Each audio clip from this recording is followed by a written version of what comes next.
Hello guys, welcome back to today's stream. So as always, here to bring you the best news pretty much in the industry, making sure that we're up to date. We've got some big news with regards to Europe being extremely bullish on Bitcoin and the wider crypto market. But before we get into that, AJ, how are you doing today, mate? How's everything looking? Yes, yeah, I'm good, thank you. Yes, as you said, there's this big news in Europe, which is good, and hopefully, this can help, Bitcoin and the whole crypto space get this bounce off the support that we are sat at right now. Because that's the thing, we've been speaking about how much we need like a catalytic event. And I do think, in order for us to get out of this, it's almost a bit of a trap, really, isn't it? We keep bouncing off that 30 support for Bitcoin anyway. And then, there's not really too much momentum, not too much excitement. I do want to quickly just say that, like, in the stock market, we're seeing a little bit of upward momentum for the considered risky, like talking about Tesla, Apple, things like this. So those are a little bit higher, and I'm hoping that we can continue to kind of see that feed into the crypto market. But maybe we need some catalytic events in order to do so. Yeah, that would be nice, yeah. So let me just share my screen here. As you see, we're up here. Firstly, I want to point out what the UK are doing. So the UK, the Treasury, they are going to selectively legalize stablecoins as a means of payment. So it's not going to be that these are, like legal tender who are renowned across everywhere. It's just that this is going to be recognized as an actual form of currency exchange, which I guess is very similar to legal tender, but it's not going to be all coins. Now, obviously, we all know about Terra, we all know about UST, and actually I was going to end on this, but I'm just going to quickly jump in. So Juice Finance's dollar-pegged stablecoin, the DEI, falls below 60 cents. So it's another fall in algorithmic stablecoins. And so I think that's why the UK have been extremely selective with regards to which type of stablecoins they might want to legalize. And I can understand why, Yeah, I think that's the right thing to do right now. I think 100% that's the right thing to do. They're doing the right thing. Things could change in the future. We need proof that an algorithmic stablecoin can hold its peg. But as of right now, I think, not including them is the best thing to be doing right now. I know, because even you had so Do Kwon, he launched I think it was Basis Cash. He launched Basis Cash, that crashed. And then, he's obviously, the guy behind UST, and that's crashed. And then, we have this Juice Finances, that's now crashed. And there's been a number of others before. I remember, I think it was, Mr. Wonderful, Kevin O'Leary. He was famously caught up in an algorithmic stablecoin that crashed. So, I totally get it. I totally get why the UK are doing this. But the trust is just completely being drawn out of algorithmic stablecoins. I know. And it's really hard to if you're an investor and you have money in an algorithmic stablecoin, why would you have it there versus having your money somewhere else? I know typically they get quite a nice return. I think it was 17.95 or something for UST. That's kind of like the staking reward. But at the end of the day, everyone then turned around and started calling it a Ponzi scheme. So it's just whether you actually have confidence, especially if there's a large amount of money. And I don't think that I know for myself, but I think a lot of the crypto market also don't have that confidence. I don't know how you would feel now about putting your money into a stable coin that you get a yield from almost, or getting into a project that's associated maybe with a stable coin after what's happened. Well, myself, I don't really keep my money in stable coins. I do, tend to put them into something like Bitcoin or Ethereum. So I don't do it anyway, but now, my trust is sort of just decreasing every time something happens like this. So yeah, not really. My trust isn't as big as it was before. So no, I wouldn't have much trust in them. I think that's going to hit the wider market. And I'll get into this. And I just want to quickly show everybody, in terms of DeFi, what's currently happening. But I think this whole yield farming idea now is being called into question. But we'll get into that a little bit later. like I said, I do want to just quickly touch on a couple points from the UK government. So this is from Chancellor Rishi Sunak. He said they want to basically keep the UK at the forefront of technology and innovation. Now, as we see more and more adoption in and around the whole crypto space, not just Bitcoin, not just, innovation in DeFi or stable coins, what we're actually seeing is each country wants to be the number one. So yes, the US are kind of looking for more regulatory oversight. We see that a little highlight down here. Dubai is one jurisdiction that has taken the lead in supporting innovation in the digital space. So earlier this month, their virtual asset regulator became the first to enter the metaverse with a virtual HQ, which I think is quite cool. And we're going to see more of this, almost fighting for who's going to be the most crypto welcoming, country. And we see it here with they've sort of all realised now, haven't they, that this is the future. So they're all just fighting for the top spot. 100%. And like I said, you were reading up about the Bitcoin, what's it? Bitcoin town, Bitcoin master plan, in El Salvador. Yes. The Bitcoin city, they were calling it. There you go. Yeah. And obviously, bringing together these authorities from different areas. And one thing to kind of bring together a bit of a theme of all of these countries you see here. This is not the full list, but, quite a lot.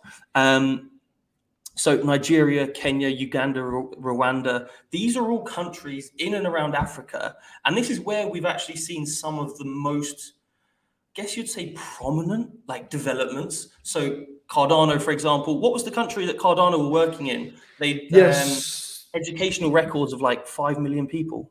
Yes, Ethiopia. I'm not too sure if they are involved in this meeting, but yes, it was input and output media. They partnered with Ethiopia to create the world's largest blockchain-based education management system on Cardano. So the project will provide 5 million students with a secure blockchain ID and record system for primary, from primary school upwards.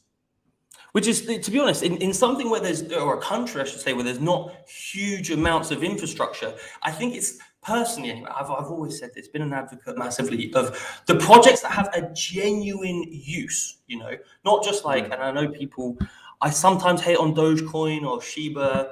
I don't know how you feel about this. I'm sorry if I offend anyone in it, but the ones that have a genuine use are going to be the ones that have to be used, and therefore people have to buy the coins in order to, do transactions on the network. And so these are the coins that I'm kind of looking for. And even potentially some of these countries, these are going to be the ones who want to get away from that American-led world and potentially moved into a more decentralized world where they're actually on an even playing field with some of the larger players like China, US, UK, whatever, or some of these arguably controlling countries. Yeah, and it's like Elon Musk. He doesn't think about money. He chooses to do things that are going to impact on the future. Help the whole world in the future. And I think this is what these countries are doing now. They're not really thinking about the money. They're thinking about how can this help their economy. Yeah, so it's not just a speculative asset. It's like a real world, kind of fungible solution. Yeah. And I absolutely agree with you. I think those are going to be the ones that see the most impact. But just kind of hammering home this final bit of news that we see about how Europe is being so opening, just the couple bits of news that they're going to open themselves up to a mass amount of crypto investments. One of them is Bitcoin investment giant Grayscale. So we all know Grayscale. They have a few ETFs. They have now launched a new ETF in partnership with Bloomberg, I believe it is, to be traded across 3 different stock exchanges. So firstly, it's going to be the LSE, the London Stock Exchange. We have the Borsa Italiana and the Deutsche Börse. I've absolutely butchered that, to be fair. Are you German? Yeah, that's AJ? the number one. No, I'm not. I think that's the number one exchange, in Germany. Yes, exactly. So we also have UK, Italy, and Germany. And pronunciation is probably wrong. So if you let me know down in the comments, maybe put it in phonetically. I might be able to get it next time. But this is just so you know, it's not a Bitcoin ETF. You know, one of those does exist in Canada, but there's not a Bitcoin ETF in Europe from Grayscale yet. But what it is like I said, launched in partnership with Bloomberg, but it's going to allow European investors to have the opportunity to receive exposure to the companies that are pivotal to the evolution of the global financial system. So an example of this would be not getting exposure to, let's say, ADA, for example, but IOHK, input output. So that's the company. And maybe even you'd look at Ripple as the company, XRP as the coin, but it's the companies that you invest in through this ETF that allows you to get exposure to these companies that are going to be changing the whole kind of global ecosystem in terms of finance, shall we say? Yeah. And just this is another positive. Carry on. Sorry, yeah, this was another positive sign and shows that the crypto market is still growing massively and it's going from strength to strength. You know, I'm pretty sure it says somewhere on there that Grayscale is one of the largest Bitcoin investment companies, providing Grayscale Bitcoin Trust with 18.3 billion in assets under management. So, you know, this isn't small news. This is big news. Exactly. And this thing is this type of fundamental news, like we said earlier, that this is going to be what's going to be introducing a lot of capital into the space. And obviously with that, the reason why people have necessarily not done that is because of this level of, you know, we're uncertain about whether we should do it, but the SEC are getting involved in kind of regulating it. The UK are obviously now being proactive. And we see also countries like Dubai are places like Dubai, United Arab Emirates, trying to get involved and be one of the main players in the space. But I do want to say, if you guys want an ETF, or if you're should we say an institutional investor, there is currently a major crypto ETF issuer in Europe, and that's 21 shares. So if you just have a look, these are the different ETFs that they offer. I mean, it hasn't done great. It hasn't done great, but we are just in the middle of a crash. So relax a little bit, which is, it's not a pretty sight. And just to wrap this all up, just finally, I know I mentioned earlier, so, we had Juice Finance, their stablecoin is now below 60 cents, which is obviously awful. But I think because of everything that's happened in UST, and it's had a knock-on effect massively into really the overall DeFi industry. And that's why we're seeing, this is the TVL, so total value locked. You see, that's a massive drop. Let me just zoom in on this. So ever since we've begun to see that tumble down of the news around about a week ago, the 7th of May, this has just meant that everybody is bleeding the DeFi space dry and kind of moving to a slightly safer bet. And obviously you can see this across all of the different, the total value locked rankings. So MakerDAO is kind of seen as, quite a strong one at the moment, but generally people are taking money out left, right, and center. So obviously it's a very, very hard time for DeFi in general. And we can even see that where this is a genuine, it's a massive trend. And like I said, we see this around this same time. Money's coming out. Money is moving off of exchanges into, let's say, more either private stores, or recently we see money coming back in. So especially for Bitcoin, and now there's an increase in Ethereum where money's going back onto the exchanges to either be locked into a project or to be sold. So we don't quite know what this means yet. I'm inclined to believe that it's going to be the former. And not it's just there to be sold, since we're seeing a positive reaction. But these are just the key things I want to say. Very much bullish on the overall environment we're going to see within Europe. So more institutional investors getting involved in crypto, and as we can see now from the technicals are also extremely appealing, because we'll go through those in a second, because we're seeing that level of support being hit at those lower levels where we did have a rebound from, and we're stabilizing currently. So I think the longer we stabilize, the more we're then able to have a bit of momentum to push us to the upside. Yeah, exactly. And Looking at this tweet that I did post earlier today, we have had now 7 weeks of red weekly candles, with non-stop price action towards the downside. We haven't seen this since 2014, where we saw 6 weekly red candles. So, we That's are horrific. in for, it is horrific, but this is correlating perfectly with this support level, because we are in need of a relief bounce. That's what I believe right now. We're in need of that relief bounce, and because we are at that support right now, which I'll show you over on the charts here, I think that we can hold this support and then see that relief bounce. There is always that possibility we can break the support, but as of right now, I think we're going to consolidate and then see maybe a slight relief bounce back up to that $35,000, $37,000 level. So right now, we are still holding this very, very major support. We did actually come all the way up and test that $31,500 level approximately this morning, but as of right now, we are seeing another pullback. So I do think we are going to be consolidating in this area for a while now. We're still not getting the volume that I would like to be seeing. So that's another reason why I think we are going to be consolidating sideways for the time being.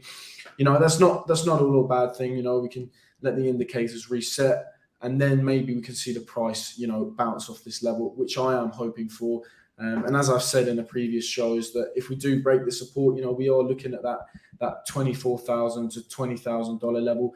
But with news coming in like this Goldman Sachs news, this is the type of news that can bring the price up, I think, and this is the type of news that we do need to bring the price up and bounce off this support level. So getting bullish news now is great, because we are sat at that support, and I am expecting a bounce. So if we can get this bullish news, then we can bounce off this level.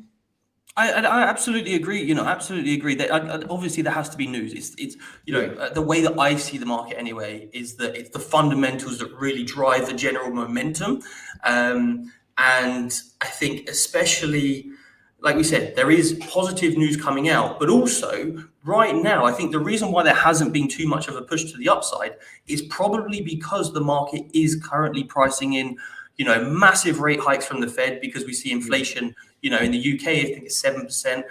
In the US, it's like 8.6 or something. Absolutely crazy. Yeah. So, we know that we're going to be in an area of high inflation. People are even considering that the housing market will see probably quite a big pullback.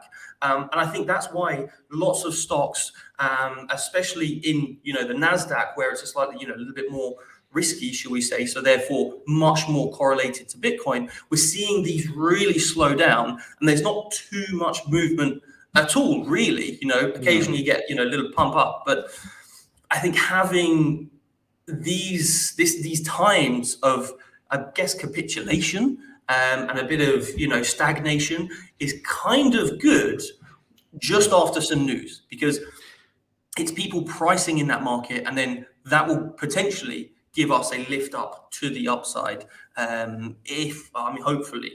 But I know, AJ, so just on this, is there anything you want to say on this? Because I know I mentioned DeFi, so it might be quite good to have a look at some DeFi projects, unless there's anything else in the Bitcoin chart. Yes, first of all, I'll just take a quick look at Ethereum. Ethereum, again, we're seeing that bounce off of this support that I mentioned in yesterday's show. Big support. We are bouncing off it. We are looking like we're coming back down to test that support. But again, like Bitcoin, I think we are going to be consolidating, within these two support areas for the time being. And so Polkadot. This is what I'm looking at right now. I think personally, if we can hold this support on the Bitcoin chart, I think this is a great buy. We are at these lows right now, currently sat at $10, but we are sat at major support, and we are trading between these two major support levels. So you can see all the way back here, back in January 2021, we did use this area of support, and previously we have in August 2020 we used this as resistance. This is a big support and resistance level, long-term resistance and support level, and you can see that we have found support along this level. So it's looking good right now. Hopefully we can hold these support levels, and we've come back up to this previous support level. We have used it as resistance. We are getting a rejection of the top of this support, this resistance level right now, sorry. And, in the past, you can see this has been support and resistance previously as well. So, these are the two levels that I'm expecting we're going to be consolidating along. Hopefully, we can get more bullish news for Bitcoin, which will ultimately, pump the prices for DeFi as well, put the confidence back into DeFi.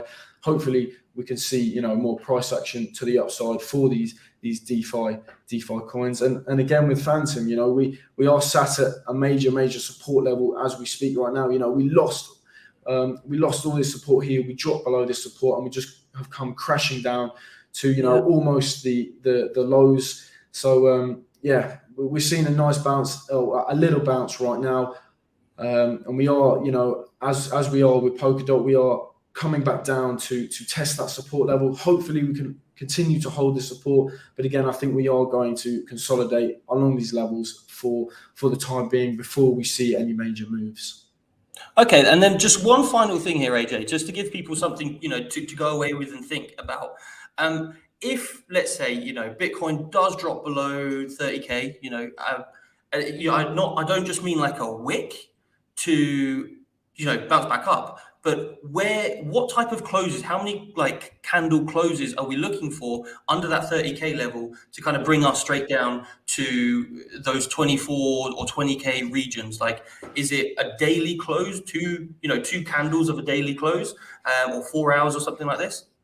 Yeah, well, normally, if I saw a bearish red candle break below the support level with volume, then that would be the confirmation for me that we are going to most definitely come down to that $24,000 level on the Bitcoin chart.